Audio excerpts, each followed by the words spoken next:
बद्धकोष्ठता म्हणजे काय? म्हणजेच आपलं इंग्लिश म्हणजे कॉन्स्टिपेशन म्हणजे काय? तर हे आज आपण समजून घेणार आहोत.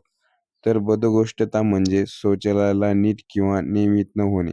म्हणजे शौचालय म्हणजे जी आपली संडास आहे ती नीट होणे. म्हणजे नीट न होणे म्हणजे सकाळी आपण संडासला गेल्यावर आपल्याला संडास होत नाही किंवा झाली तरी आपल्याला वाटतं की आपल्याला संडासच झाली नाही. त्यानंतर आपल्याला 2-2, 3-3 दिवस म्हणजे नियमित आपल्याला संडास येत नाही रोज सकाळी.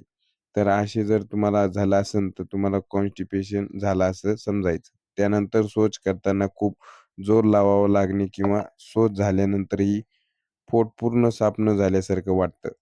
तर आपल्याला काय होतं, की आपलं संडास झाली तरी पोट पूर्ण साफ झाल्यावानी वाटत नाही. तर बद्धकोष्ठता कमी करण्यासाठी काय करावे? तर आपल्याला काय करायचं आहे, दररोज पुरेसं पाणी प्यायचं आहे. म्हणजे आपल्याला पोटभर पाणी प्यायचं आहे. कमीत कमी 5 ते 6 लिटर पाणी प्यायचं आहे.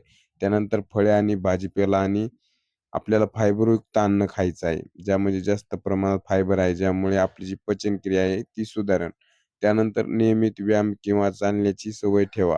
म्हणजे जेवण झाल्यानंतर आपल्याला व्यायाम करायचा म्हणजे चालायचं आहे, शतपावली करायची आहे. त्यानंतर शौचाची इच्छा दाबून ठेवू नका. म्हणजे आपल्याला संडास आली तर आपल्याला लगेच संडासला जायचं. मग त्याचा आली म्हणून म्हणजे काही कामात असले त्याला जाऊ नका, असं करू नका. त्यानंतर जंक फूड आणि अतिप्रक्रिया केलेले पदार्थ कमी खा. म्हणजे आपल्याला बाहेरचे पदार्थ जास्त खायचे नाहीत.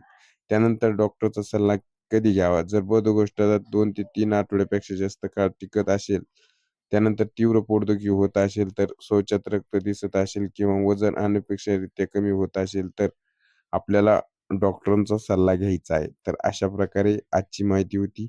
तर आजची माहिती आपल्याला कशी वाटली कमेंटमध्ये कळवा. माहिती आवडल्यास व्हिडिओला लाईक करा आणि अशीच माहिती पाहण्यासाठी आपल्या चॅनलला सबस्क्राईब करा.